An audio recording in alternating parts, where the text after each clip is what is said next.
and welcome to this episode of Transformational Leadership TV, where we inspire, equip, and challenge leaders just like you to do their part to change the world around them. I'm your host, Genesis Eakes, and in this episode, we're going to be talking about the 10 reasons why transformation movements fail. With so many people and organizations all over the world doing good, why don't we see a bigger impact? When I've asked this question, I get a variety of responses, but oftentimes these responses are clouded by disappointment and the thought that we're merely just throwing starfish one at a time back into the ocean, only to have them wash ashore again. And real, measurable change maybe isn't possible. But the fact is that in the late 1700s and early 1800s, William Wilberforce led a transformational movement that ended the slave trade, improved living conditions and educational opportunities for the poor, and encouraged economic development while advancing healthcare. So while this movement started in Great Britain, it actually cascaded all around the world. A more recent example is when we were faced with a global pandemic. Leaders from every sector worked together to reverse the trajectory of the COVID-19 virus. So if this kind of large-scale impact is possible, why do transformation movements fail? Whether you're trying to lead change in your organization or in your community at large, there are 10 main reasons that we've found that these movements for positive change often fail. Now, these are done in no particular order, but let me just start off with reason number one. Transformational leaders oftentimes don't have a clear idea of where they're going. You see, transformation has to look like something, and it needs a workable map to be able to get there. Transformation leaders need to take action. They often are the ones that take actions to get things done, but this is only the first step.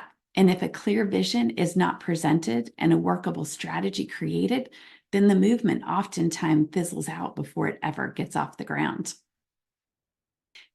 Number two, the initial catalytic and unifying role of the movement turns territorial. You see, a good vision can quickly devolve into silos with competing agendas without strong servant leadership and collaboration that puts the mission first. Now, this reminds me of the baseball player Reggie Jackson when he was with the Baltimore Orioles. See, he once stole a base without getting the signal to do so, which was something he knew he wasn't supposed to be doing. But Jackson saw an opportunity, like all good leaders, and he knew he could do it.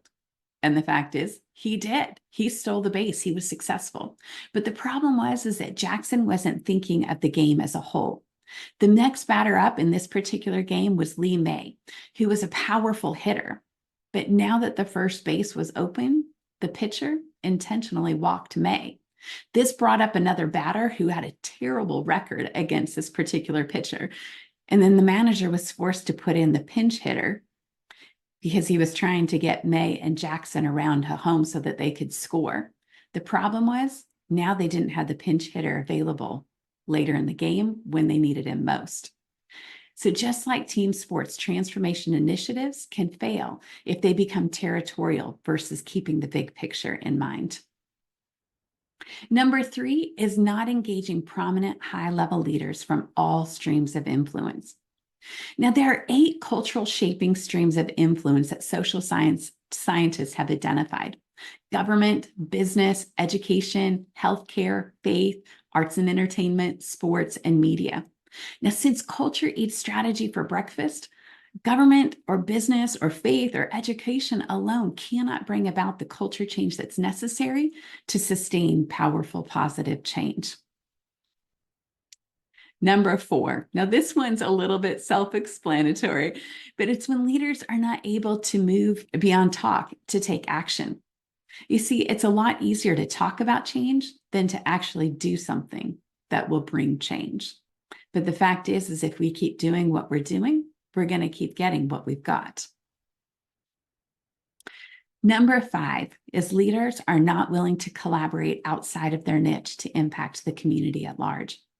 We all know that businesses thrive on finding their unique niche and serving that space really well. But when it comes to transformational movements, if there's not a vision to align these niches together, allowing each one to be able to contribute the strength of who they are, then the blinders of those niches can starve the movement. Number 6 is that high-level leaders are not leading the way. Now, John Maxwell says it best when he says everything rises and falls on leadership. And a low-level commitment by high-level leaders in a community will lead to an administrative movement rather than a catalytic movement that can lead real change. Number 7 is that the community as a whole does not have the values necessary to sustain the transformation. The culture of the community is the sum total of the thoughts that we think about ourselves and those around us, our behaviors, and our interactions with one another. This is what determines what will grow and not grow within our communities. And driving our decisions at any given time are our values. A simple value like valuing every person, including ourselves, will change the way that we think, act, and interact. So good values are necessary to sustain powerful, positive change. Number 8, the strategic initiative can get hijacked by competing priorities. When there is a lot of a need in an area, it's easy to get distracted and try to do everything all at once versus staying focused with our efforts and our resources. Getting spread too thin can collapse an organization or a movement for change. Number 9, the initiative lacks a backbone organization who will be responsible for measuring the progress and communicating to the community at large, as well as high-level leaders. See, this type of measurement and communication is crucial to sustain engagement for the long haul.